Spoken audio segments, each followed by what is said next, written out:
One of my biggest critiques or criticisms of whether it's Lazaris or Seth or therapy or crystals or any number of, practices designed to facilitate well-being is that most of them fall apart at a certain level.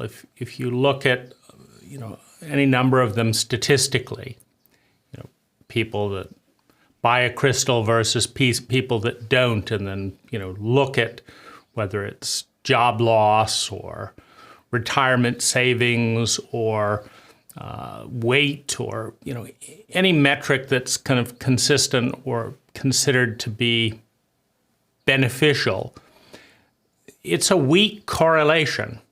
And so, I've criticized whether it's Lazaris, Seth, or the movement, based on my own experience of doing a lot of those things more than anyone that I know, having 2 tons of these magical crystals that are, supposed to change, all kinds of things, eating all organic food, doing hundreds of thousands of dollars of therapy, being a vegetarian, being highly creative, meditating for, thousands of hours, and, dealing with chronic fatigue, dealing with depression, dealing with suicidal levels of PTSD and complex PTSD, and just living in fear, despite endless amounts of belief and fear work, etc. And so, in that context, with so many of these things being hyped, including, new fads today like psychedelics or, whatever the latest thing is, the raw food diet or whatever. And all of these things have some benefit, right? But a lot of them don't deal with the core issues of a great culture. The culture is very much like the river, right? The culture is moving in certain directions with certain statistical probabilities, at, let's say 7 miles an hour, or 10 miles an hour in a certain direction. And to swim upstream, you have to swim faster than the river, or you have to get out of it. And there's problems with both, right? Because if you swim upstream, you can do it for a while, but then you need a rest, and then you wash downstream. If you get out of the river, different forms of dissociation, isolation, there are other problems, right? Because now you've got a network of 1 or 2 or 3, rather than a network of thousands. And as demonstrated by Microsoft, the crappier network that's bigger often outperforms the higher quality network that's smaller, because the possibility field of a large network is so much higher than the possibility field of a small network. You can think of the possibility field, being geometric. You can think of like 3 times 3 is 9 might be the possibility field of a network of 3. But when it goes to, you just add 2 more people, and now you've got 5 times 5, and now it's 25. So for those last 2 people, you go from 9 to 25. You add 1 more to the network, 6 times 6 is 36. It's a pretty important element going from 1 person to 2 people, becoming a dynamic growing couple as opposed to a dynamic growing individual is quite a step, but it gets higher significantly as you go to 3 and 4 and 5. And so we have this decision, those that wake up to the inefficiency, the lack of competency and intelligence in our cultural or cult network. The education system could be 10 times better. The prison system could be 10 times better. The economy and the variables used to measure it could be 10 times better. The diet could be 10 times better. The legal, framework could be 10 times better. It's very, very easy to break down and analyze. The therapeutic protocol could be 10 times better. Going to the doctor, easily 10 times better. But it's no different. If you go to a crystal healer, it could be 10 times better. It's just, it's so sloppy in some ways that we don't even know what we don't know. And so we can have a bias, like the alternative is better. But if you listen closely in the alternative sectors, there's oceans of vagueness, hypocrisy, and inconsistency, lack of definition, lack of context, right? We should all go green. We should be more study the traditional things. What should we beat our wives? Like, should we become alcoholic? Should we, which bits of the traditions, right? Or, or how about sacrifice children on stone altars on the equinoxes? I mean, which bits and who determines that, right? It's it's incredibly vague, right? And unsatisfactorily so. And there's tremendous lack of data. Little anecdotes are used to support, all kinds of things. And so this is the criticism. And, and I would, include Lazaris in that criticism, a complete absence of data and very weak correlations between any number of things that someone might, be interested in creating their own reality or whatever to facilitate, a raise at work or, retiring early, et cetera. And there just isn't that corollary data. But one of the things that I've been sitting with, wrestling with, noticing as a juxtaposition, is I've been microdosing with various forms of psilocybin. So by microdosing, I mean somewhere between like 175 milligrams and 450 milligrams of homegrown psychedelic mushrooms. And and this, it's again incredibly vague in the sense that different mushrooms watered differently, et cetera, have different potencies and different strains.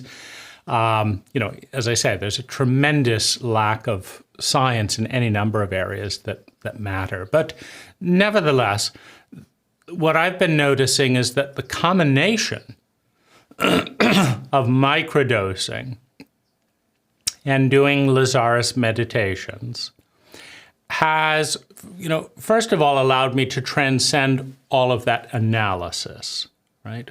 Because that's a critical analysis. Like, I have a critical analysis of myself and my life because I know plenty of people who have a higher level of well-being that seems like a stable set point, who aren't vegetarian, didn't go to any number of seminars, didn't buy a single crystal, aren't interested in Lazaris, don't eat organic food, don't go to therapy, and they just have a great time and contribute value. And I've not been able to achieve that, right? The anxiety, the chronic fatigue, the depression, suicidal levels of pain kind of coming at points where it would be just, anything to help that pain go away. I have not been able to achieve that. And, and so I'm skeptical certainly of any sense, because there's also a superiority that you'll find in many circles, like this is the best channel, or this is and it doesn't hold up, right? If you hang out with people in these different groups, and it just doesn't hold up, right? And so I've been looking at that, and been in a fair amount of pain, and helplessness, around this. There's nothing more maddening than doing more of the same, realizing already that it's not really moving the needle. Or some things move the needle in one way, but then the very act of getting there, if you can improve your let's say your happiness 10%, but it costs 10% of your money and 10% of driving there and 10% of and then it creates these other problems. Well, you're just moving the challenge around. You've got a new problem, right? You're feeling clear about all these things, but you don't have any money, or you're tired, or now you have road rage from the 3-hour trip to the therapist, right? Am I going to be on time and all that stuff? And then you go and relax and spend $500, and then you rush back, and fix the problems that occurred while you were relaxing in therapy. So there's those types of things. But what I want to talk about is another dimension of the relationship. Because as I say, what the big breakthrough that I've noticed recently, and I would just say that I think one of my mistakes was not understanding that you don't arrive. There's no amount of success or growth where you've arrived and you're enlightened or grow, or that there are a series of developments, there's a series of insights, a series of healings, a series of breakthroughs that are and need to be ongoing. That really the problem is stagnation. And one of the stagnations that can occur in these ladder climbing pyramids of, what's being spiritual or what's being, growth oriented, is the pyramid of, I'm now working with channeled entities. Okay, is that progress? Well, is it? Is it not, right? What are the overall impacts in a life of doing that? But let's say we decide, because we have to come up with analysis, we decide that we're becoming more open-minded, we're growing. Channeled entities are better than human entities or whatever. So let's say that that's considered a growth step. Well, then what's the next step? Well, then you have to read more books you have to visit more channeled entities. Well, is that growing? Is the benefit of doing more channeled entities versus one channeled entity, is that actually beneficial? But you see, in the ladder, there's the idea that, if this is good, then more is better, and then more is better. So you have to go to more workshops. Well, maybe your best return, for example, with Lazaris is off of the tapes that take little or no money, can be listened to in the background, and provide, let's say, a 20% sense of expanded thinking. But jetting off to every workshop and buying lots of crystals, now that's 10, 20,000% more money, but it may only be a 50% increase in something. So the return is tapering off. But the ladder is suggesting you got to do more, you got to do more, you got to do this and then do this and do this, and then it becomes a negative. And all strategies at a certain dose become more detrimental than their benefit at a certain dose, right? And so the trick is, how do you grow and not reach this point of diminishing returns, which is very, very common. Some of that is hedonic adaptation, right? You taste something absolutely delicious, so you go back the next day, and the next day, and pretty soon you don't even notice it, right? And so you're spending, 300% more energy to consume the most delicious food, but it's, I didn't think about it. That's just what I eat, right? The same with buying a crystal, right? You're picking a crystal, it's so amazing, and this and that and the other, and it's the Velius, and you're totally tuned into it, it has all this energy. Then you walk by it in the house 10,000 times and forget it's there, right? So that's hedonic adaptation, part of it. And so how do you keep growing? Because if you don't grow, you tune it out. And yet if you keep doing any one thing too much, then you run into this hedonic adaptation phenomena, or this plateauing phenomena, or the toxic phenomena, where anything in extreme doses is toxic. Anything. Any person, any channel, you listen to a channel 10 minutes a day may be medicinal. 20 minutes a day, it may be slightly stressful. You listen to a channel 24 hours a day and sleep deprive, it is profoundly destructive.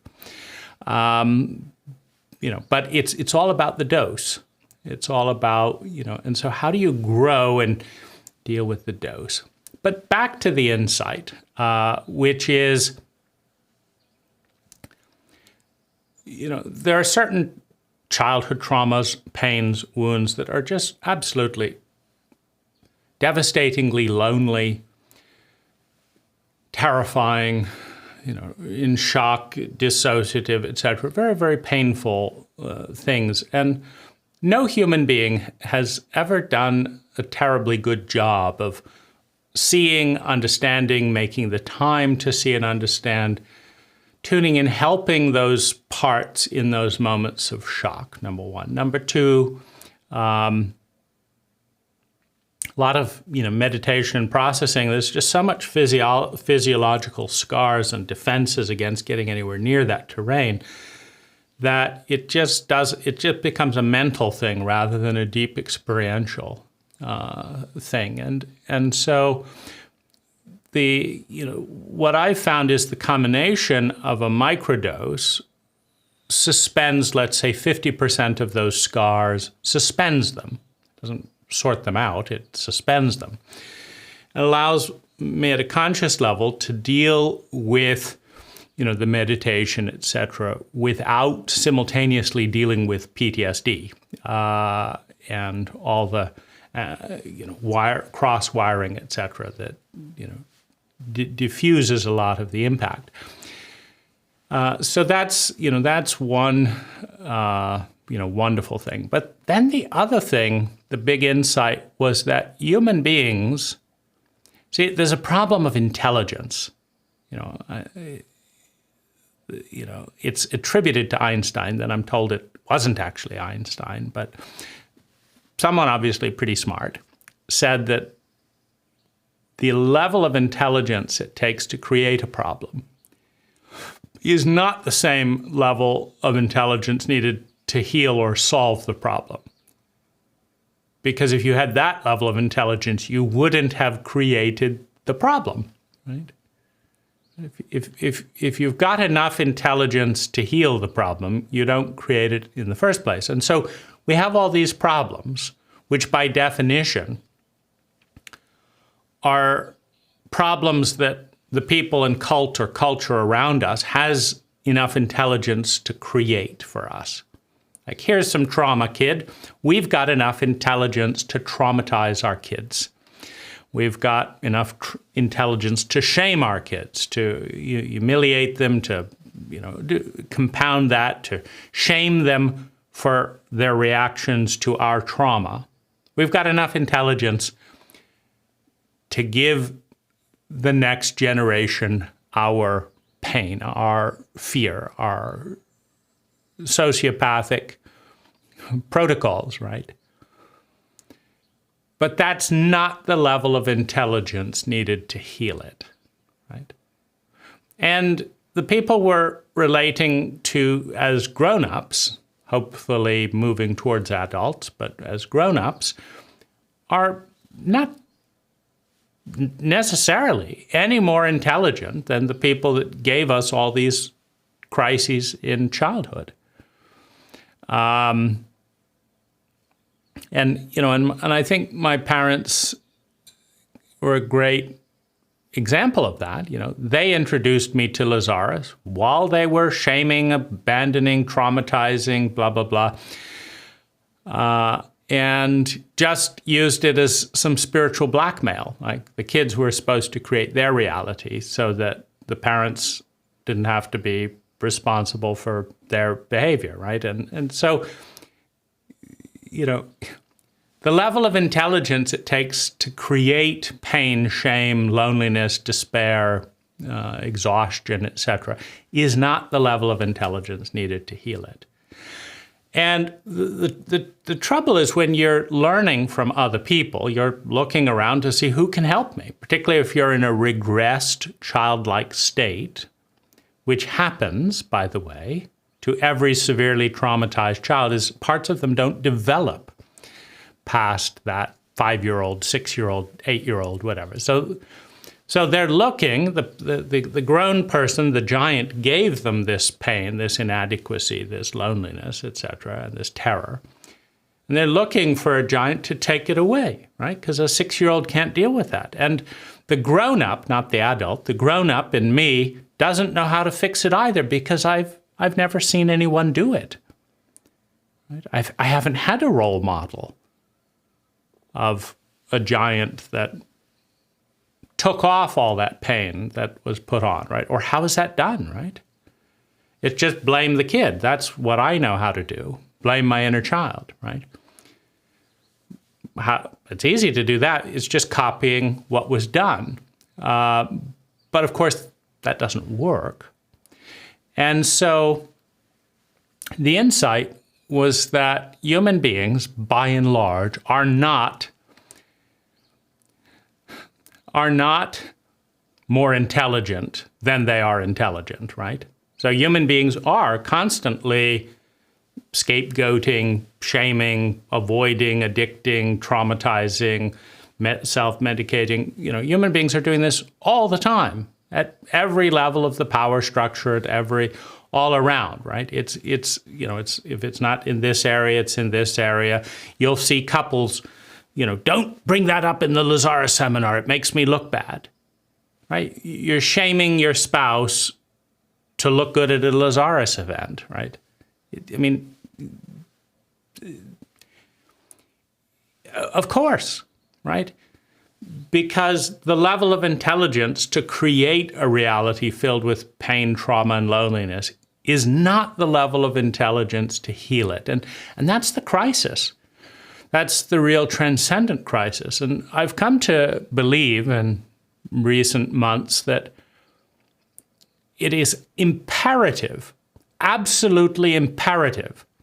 It is mechanically necessary to have a personal relationship with God, Goddess, all that is, with something bigger than us. Because having a relationship with people around us that are in the midst of co-creating the same level of pain and shame that we're dealing with, it's not intelligent. Right? If you're losing money, going bankrupt as a company, and you look around and other companies are, you can't learn from someone else that's going bankrupt in their company. You have to find people that are doing it right, and you can do that at a company level because there are 5% of companies that do it right. So you can just find who those are, and you could learn how to not go bankrupt, for example, most of the time. But finding those 5% that aren't self-shaming, and how do you interface with them? How do you locate them and learn? That's when you're shaming, right? That's I think a more challenging issue. And so personal relationship with something more, something bigger than ourselves, is absolutely essential. And the big pivot came when, rather than looking at my partner and saying, please, woman, love this part that desperately needs love, that I don't know how to love, that my mother didn't know how to love, that these other women haven't loved, please love this little kid, right? Which, of course, she goes right into her own shame and inadequacy of not doing it right, and and doesn't do it, which maddening, right? But of course, right? It's how can you look to a fool, and expect, a divine love that we don't have ourselves, right? And so again, there's too many thick, opaque webs of physiological, just abuse and pain to connect with the divine from a shame-based place. But with microdosing,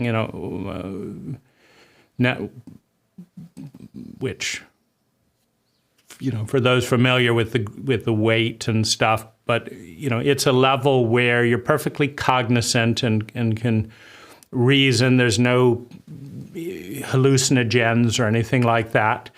There's a just more relaxed body state. In that state, having a connection with Lazaris, having a connection with the divine, and asking them to love those horrifically painful, desperate parts. They can do it in a minute. So I'm literally seeing 1 to 3 minute going from this desperate pain and panic, and nobody, including myself, can fill this thing, because if I knew what I was doing, then I would know what I was doing and wouldn't have this desperate ache, right? It's a challenge, right? Why expect one's own ego to be more intelligent than the egos that trained it or brainwashed it? It doesn't make sense. It's hard for students to learn something the teacher doesn't know, particularly if the teacher is shame-based and insecure and doesn't want the student to exceed, the teacher, which is very, very common in shame-based cultures. And so, that's the cult's, river, and it's very painful to just drift downstream despite all the upswimming. So personal relationship with God, Goddess, all that is, with the divine, with something more that is masculine, feminine, the divine mother, the divine father, and in times, with Lazaris, that I'm finding is, deeply fulfilling and healing, right? But then it gets covered quickly with the scars, right? Because a microdose lasts, maybe 5 hours, and there's a kind of a peak in there where there's a moment of freedom and joy and a sense of what it's like to transcending the cultural wound, which is also then the ego wound, right? As the microcosm, and to connect and feel all that. But even without that, right? So it's got me paying attention to what I would call the love or the resonance.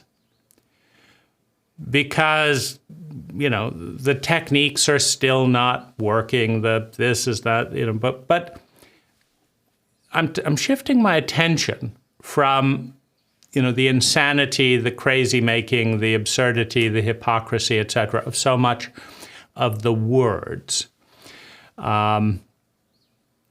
Because whatever it is, you create your own reality or focus on the positive, or it's all your beliefs, whatever it is, you can pick it apart. It's just a thread, and you can tie it up this way or that way. That's just language. It's symbols. And it's nonsense, and it's good here but not there, and it's meaningless at some level. And it falls apart at some level, Penny dying with painkiller and vodka overdose, refusing medical treatment, as the best friend of Lazaris, who's talking about the best way to die is you decide, when you're ready to die, and you just go to sleep and you decide that's it. You can arrange all your things in order, and or whether it's the hilarity of Jane Roberts writing a book on health and dying under Seth's friendship and supervision while he's constantly talking about how she can and will recover. And then she's dead by the end of the book on health. And, you can't make this stuff up. It's hilarious. And that's, in looking like how am I going to do, better than Penny or better than Jane Roberts or whatever, without a channel and with depression and with, that's, there's not a very easy path through that briar field on a mental level. However, the love is something that I've been more present to as a feeling. I feel it now. I can get tangled up in my own thought patterns, just providing contrast, because I'm noticing that it's the love that matters. It's not that briar field. It's not, does this statement or this technique work? It's the love that matters, right? It's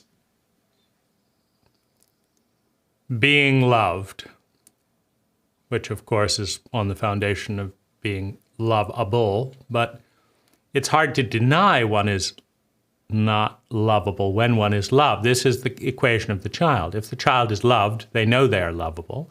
If the child is not loved, they believe they are unlovable. The love comes first, and the love cannot easily come from human beings. At least I'm not meeting human beings who can easily love me in the ways that I can let in love. And of course, that's a huge limitation, right? Because I could be feeling completely and totally loved if I could let in love in all these different ways that I can't let in love, right? If I could love myself enough to let in love in all these different ways, then I could feel totally loved by, all these different sources of life and situations and stuff, but that's a level of mastery I'm not going to learn from fools, and surrounded as I am by fools in many ways, I think it's fair to, expect myself to be foolish, which I think I do very well. But to be loved, to let in that love, which, as I say, is very much, it's very real. It's very visceral. It's incredible in some of these states. And I can remember that.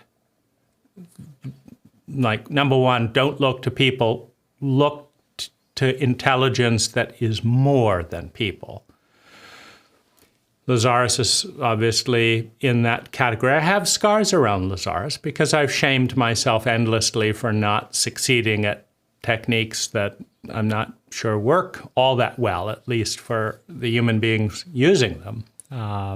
And that's, but my higher self hasn't given me any of, 10,000 hours of, long and laborious 7-step processes, and so I don't have that scarring there. And the goddess, no complaints there.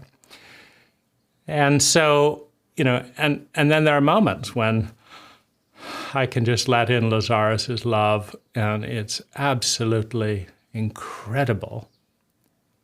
And I realized that this is what matters, right? This is what can heal the voids. This is what can heal the pain. This is what can dissolve the illusion of loneliness, the delusion of shame. This is what can heal the sense of inadequacy, the terror of violence, the terror of being abandoned and unloved and not being able to defend myself and not having anyone to defend me, and all the bound up beliefs around that terror can be given to something more, right? And to get that through all the beliefs of unlovability is a challenge, right? Which is why, as I say, the microdosing is quite useful. But what I want to say is, I think Lazaris has been operating on two channels. Lazaris has very rarely invented anything that humans have not already developed, whether it's, people will write a book on codependency and then Lazaris will do a workshop on it. It's never the other way around. Lazaris is, doing stuff that no one has ever written about. Lazaris just polishes or offers a different spin of what people are doing. And people have been doing this for thousands of years. The path to divinity, the way towards health, the whatever, right? And these things come in waves and fads, and so Lazaris has made mental constructs or shapes, and I think there's some benefit, some healing. Some of the techniques work some of the time in these areas, but I think there's a different track. And my mind, as a dissociative person with PTSD, has been on the structure because I'm not fully in my body and present to be there with the resonance. But that's what's kind of shifting a little bit, and I've realized that the resonance has been there the whole time, which is just words when I'm in a dissociative state. Just the resonance has always been there. It's just symbols, right? But when I can feel it, right, and that's the real thing, meaning these are just placeholders, little markers along the way, that the real healing, the real relationship, what really matters is the presence, the love, the caring, the heal, the attention that is inside the words. That's what matters. And it doesn't matter in the sense that problems and various things disappear and reality starts going the way that I want it to in that sense. It doesn't matter in that sense, right? It matters in the sense of I can be deeply loved as I am in, whether it's a fucked up world or a magical world that I don't see clearly. That to be there and be loved and to be present to that love and to let the more energy come in and fill that tremendous desperation that no one, including myself, has ever reliably filled. To go through a beautiful world or a fucked up world, deeply loved and healed, that's, earth-shattering. So it's a different channel. I'm awakening to that channel and realizing that that's what matters, right? I don't care if I get the parking space or if I don't. I don't care if I get $300,000 or $200,000 or $100,000 next year. what I care about is, can I be and feel loved and a sense of well-being as I'm navigating the reality that I'm in?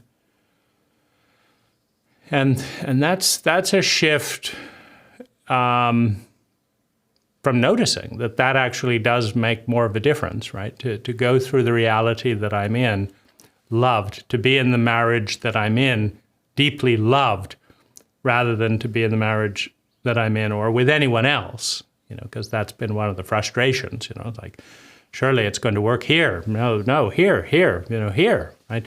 It doesn't matter as much when I feel deeply loved. I can make whatever is there a little bit better, a lot better, to the extent that I can let that in. And so that's really the focus that I'm exploring now as my critical brain continues to pick things apart, to just realize that those things don't matter as much. So I share this transparently in the awareness that it may be useful for some of you at some point. And for others, it'll just be words and not useful. But to me, I'm excited, right? Because it's a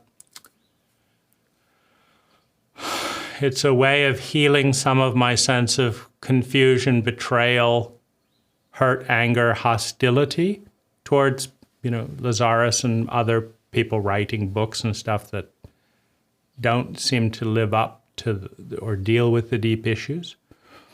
It's also really exciting to, realize that many of the teachers have talked about this, that you need a relationship with God, but when it's just words, right? For someone with scars, shame, PTSD, etc., nothing can get through except the word. The resonance can't really touch the framework of defense, armor, etc. And that's where the technology of